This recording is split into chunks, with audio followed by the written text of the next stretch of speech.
afternoon, ladies and gentlemen. Thank you for the introduction. My name is Yuriko Koike. I am a member of the House of Representatives. First, I'd like to express my heartfelt congratulations on the establishment of the Sasakawa Middle East Islam Fund.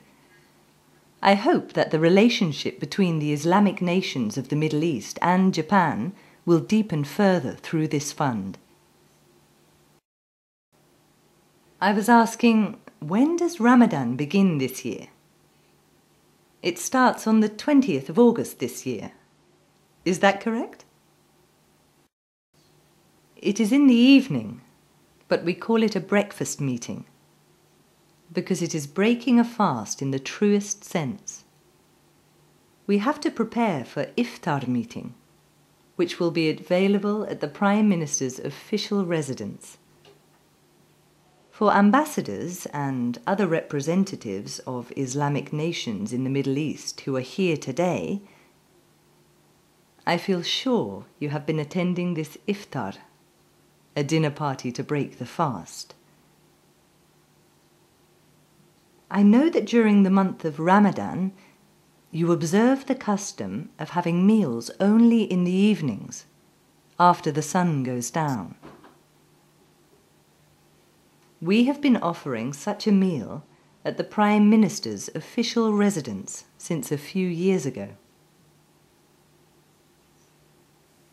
I want to promote this tradition in Japan, and I felt the best way to make it known to people in Japan would be to start at the top.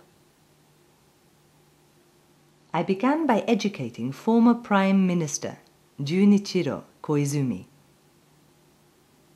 I told him that Iftar is made available at the Élysée Palace in France, or at the White House in the United States. And Mr. Junichiro Koizumi graciously accepted my suggestion to start a tradition of hosting Iftar at the Prime Minister's official residence.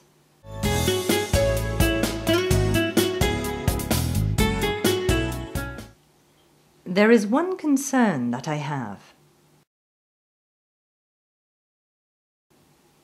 Nuclear power plants are being promoted by many nations.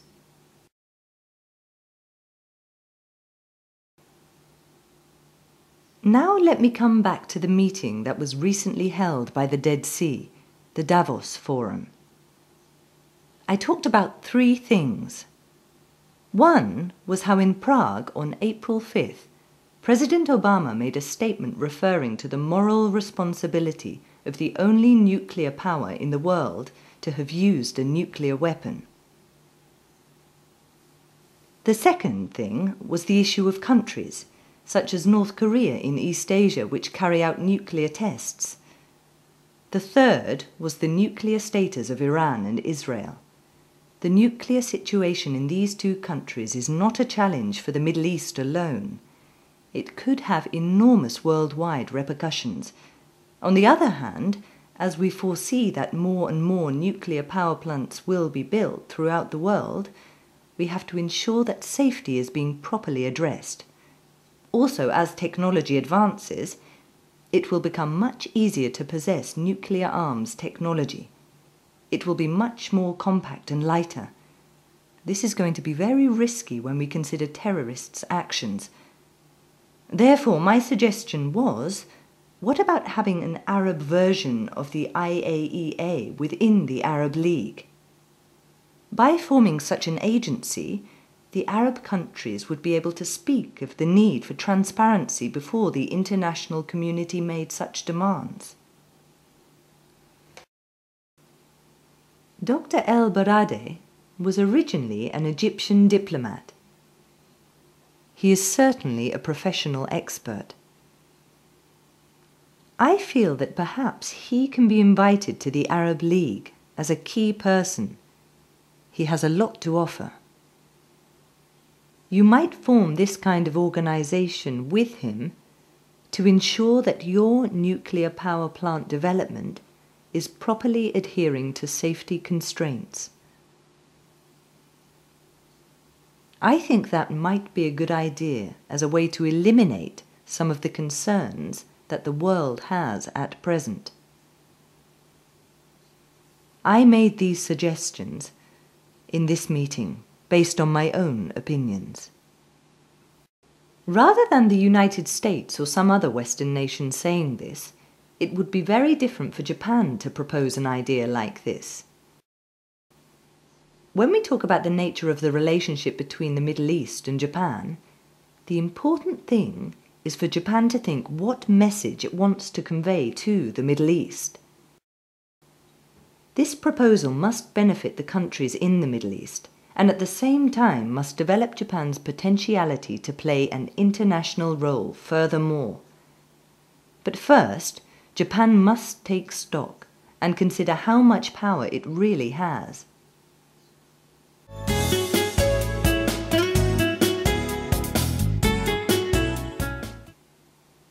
And here is another area where Middle Eastern nations are competing in a positive way: education.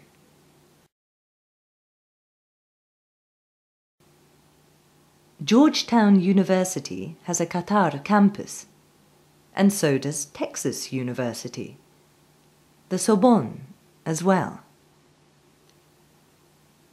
Major universities from countries all over the world have campuses in the Middle East. In Egypt, too, there's a graduate school which is called E-Just. This is a forum for the study of Japanese technology. Of course, higher education is important, but in the Middle East, one way in which Japan can contribute to education and share Japan's message is at the elementary level of education.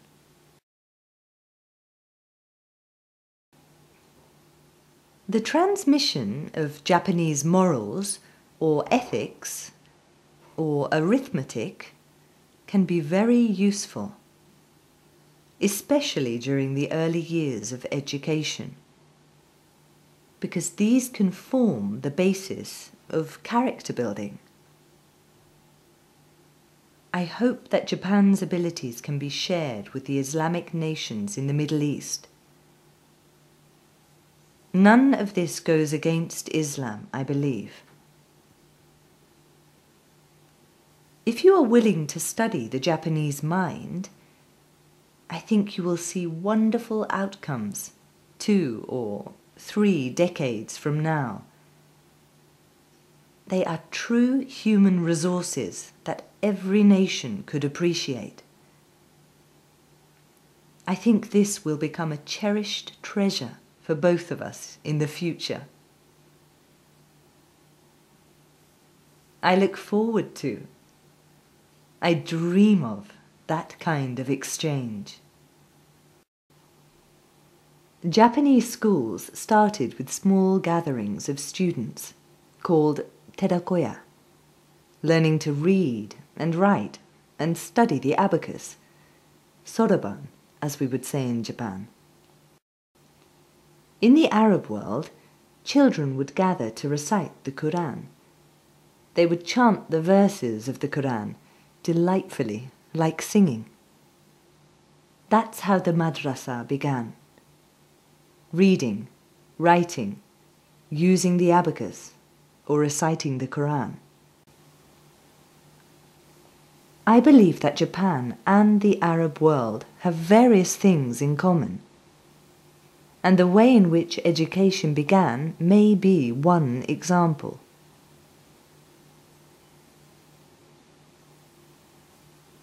I hope that the Sasakawa Middle East Islam Fund will be a forum to promote that kind of exchange.